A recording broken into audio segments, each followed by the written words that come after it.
కల్వకుంట్ల కవిత మొన్నటిదాకా ఎమ్మెల్సీగా ఉన్నారు.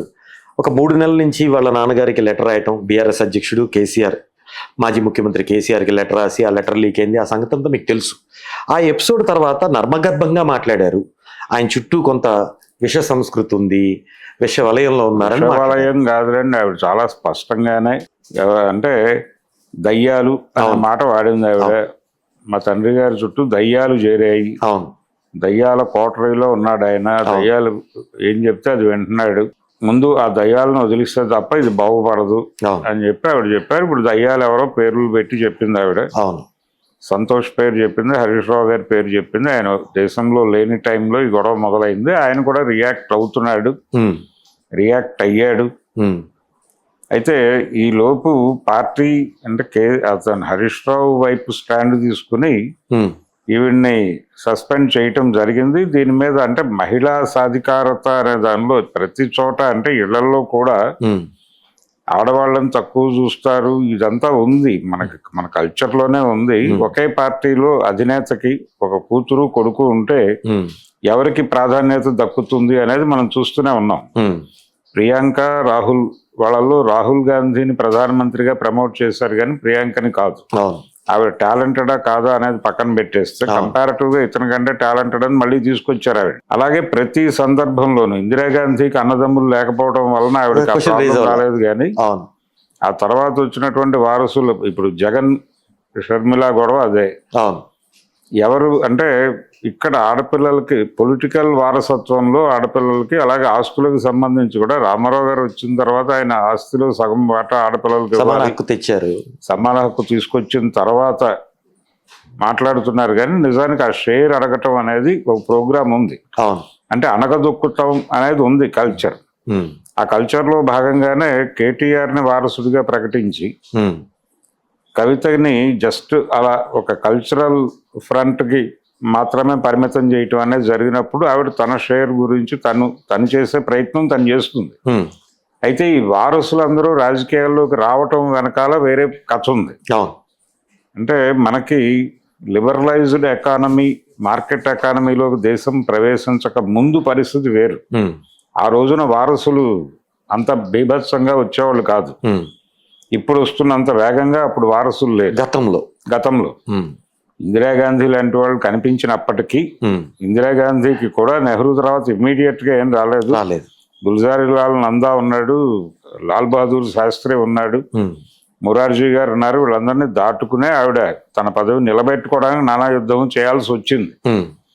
అయితే తర్వాత రోజుల్లో 95 తర్వాత వారసుల ప్రవేశం చాలా వేగంగా జరిగింది అన్ని చోట్ల. ఎందుకు జరిగింది, రాజకీయాల్లోకి ఎందుకు వచ్చారంటే, ఒకటి స్టూడెంట్ మూవ్మెంట్ నుంచి సెకండరీ లీడర్షిప్ వచ్చేది. స్టూడెంట్ మూవ్మెంట్ మొత్తం చచ్చిపోయింది తర్వాత 95 తర్వాత కెరియర్ ఓరియంటేషన్ పెరిగిన తర్వాత. ఎప్పుడైతే అది పెరిగిందో ప్రతి ఏ పార్టీకి సెకండరీ లీడర్షిప్ లేదు, వారసులు వచ్చేసారు. ప్రతి నాయకుడికి వారసుడే. ఒక ఎమ్మెల్యే కొడుకే ఎమ్మెల్యే అవుతాడు, ఒక ఎంపీ కొడుకే ఎంపీ అవుతాడు, ఒక మంత్రి గారి కొడుకే మంత్రి అవుతాడు, పార్టీ అధినాయకుడు కొడుకే పార్టీని నడిపిస్తాడు. ఈ పరిస్థితికి వచ్చింది. ఇదే టైంలో ప్రాంతీయ పార్టీలు ఆల్రెడీ కుటుంబ పార్టీలే.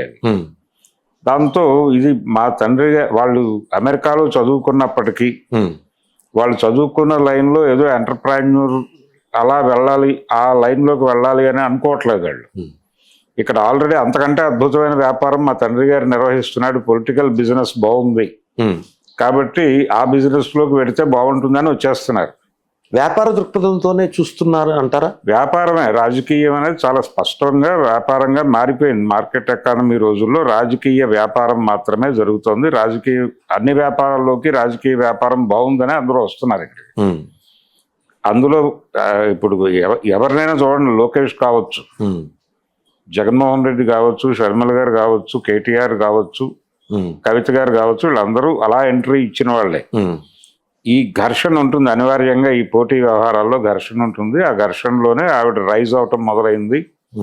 ఆవిడ హరీష్ రావుని టార్గెట్ చేసి మాట్లాడుతున్నప్పటికీ, కేసీఆర్ ని ఆవిడ ప్రొటెక్ట్ చేస్తున్నట్టుగా కనిపిస్తున్నప్పటికీ, కేటీఆర్ మనసులోను కేసీఆర్ మనసులోను విషయాన్ని నాటడం అనేది ఆవిడ ఉద్దేశం. ఆవిడ హరీష్ రావు అనేటువంటి ఒక వెపన్ తీసుకుని కేటీఆర్ని కేసీఆర్ని కూడా కొడుతోంది. ఆవిడేమి అంటే ఆయన చుట్టూ దయ్యాలు చేరాయి, ఆయన ఏమీ వినటం లేదు, ఆయన చాలా గొప్పవాడు, ఆయన దేవుడు అంటూనే అని అంటున్నప్పటికీ ఆయనకి తాకుతున్నాయి మాటలన్నీ. ఆ తాకటం వలన ఆయన సస్పెండ్ చేశాడు ఆవిడని. అలా అంటే ఆవిడ టార్గెట్ చేస్తోంది హరీష్ రావుని అనిపిస్తోంది, కానీ ఆవిడ టార్గెట్ చేస్తోంది తండ్రి గారిని, తన అన్నగారిని కూడా. కాబట్టి పేరుకి వీళ్ళిద్దరిని తీసుకున్నా, హరీష్ రావు, సంతోష్ రావుని, అంటే ఈ తప్పులు చేయడానికి కారకులు మీరు కాబట్టి ఇక ఫైనల్ అట్లా వస్తుంది. తప్పులు చేయటానికి అనేది కాదండి, ఏ పార్టీలోనైనా ఎవరైనా ఇప్పుడు రాజకీయ వ్యాపారం జరుగుతోంది కాబట్టి ఇప్పుడు ఒక ఇది నడుస్తోంది, ఒక ప్రచారం. హరీష్ రావు గారు వచ్చింది అంటే 2001లో ఆయన ఆస్తులు ఏమిటి, ఒక ట్రంక్ పెట్టా, హవాయి చెప్పులు. ఇప్పుడు ఆయన ఆస్తులు ఏమిటి, 20 ఎకరాల ఫామ్ హౌస్, 20 ఎకరాలు 25 కోట్ల విల్లా, అలాగే ఇక్కడ రకరకాల ఆస్తులు, విదేశాల్లో ఆయనకున్నటువంటి ఆస్తులు వివరాలు అన్ని పెట్టి ఒక పోస్టర్ డిజైన్ చేసి సర్క్యులేషన్ లో పెట్టారు. ఇది ప్రతి ఒక్కరికి వర్తిస్తుంది. కేసీఆర్ గారి ప్రారంభ జీవితం ఏమిటి అనేది చూస్తే ఆయన మీద రకరకాల ఆరోపణలు ఉన్నాయి. ఆ రోజుల్లో ఆర్థికంగా ఆయన కూడా ఆర్థిక నేరాలకు పాల్పడ్డాడు అనేది చాలా క్లియర్ గా చాలా మంది ఇప్పటికీ కథలుగా చెప్తారు. గోన ప్రకాశరావు గారు ఓపెన్ గానే చెప్తాడు. అదే ఆయనకి ఆ రోజుల్లో వీసా శేఖర్ ఇలాంటి పేర్లు ఉండేవి అనే విషయం మాట్లాడతారు. అయితే అది అయిపోయింది. తర్వాత ఆయన పార్టీ పెట్టడం, టిఆర్ఎస్ పెట్టడం, దానికంటే ముందు టీడీపీలో ఆయన జర్నీ ఉంది. అవును, టీడీపీలో ఆయన ప్రయాణము, ఆ ప్రయాణం క్రమంలో ఆయనకు వచ్చినటువంటి పర్టికులర్గా రామారావు గారి నుంచి అధికారం తీసుకునే ఎపిసోడ్లో చంద్రబాబుకు వెన్నుదన్నుగా ఉన్న వాళ్ళలో ఈయన కూడా కీలకుడే, కేసీఆర్ కూడా. ఆ తర్వాత ఈయనకి అంటే ఆ రోజున ఆయన చేసిన సర్వీస్కి తగిన పద్ధతిలో ఆయనకి పదవుల కేటాయింపు జరగలేదనే గొడవతోనే బయటకు వచ్చాడు. బయటకు వచ్చాడు, సరే తన ప్రయత్నం ఏదో తను చేశాడు, రకరకాలుగా అది కలిసి వచ్చింది, సక్సెస్ అయ్యాడు, రాష్ట్రం ఏర్పడింది, ఆయనకి రాష్ట్రపిత అనేటువంటి పదవి దక్కింది, అధికారం వచ్చింది. అధికారం వచ్చిన తర్వాత ఆయన పద్ధతిలో ఆయన వీళ్ళందరికీ కూడా అవకాశం కల్పించాడు.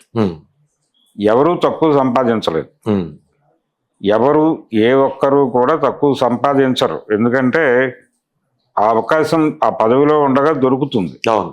ఆ దొరికిన అవకాశాన్ని సద్వినియోగం చేసుకున్నాడు ఆయన. మొబిలైజేషన్ అడ్వాన్సులు అనేది జలయజ్ఞంలో వైఎస్ రాజశేఖర రెడ్డి మొదలు పెట్టడం వెనకాల ఉద్దేశం ఇదే.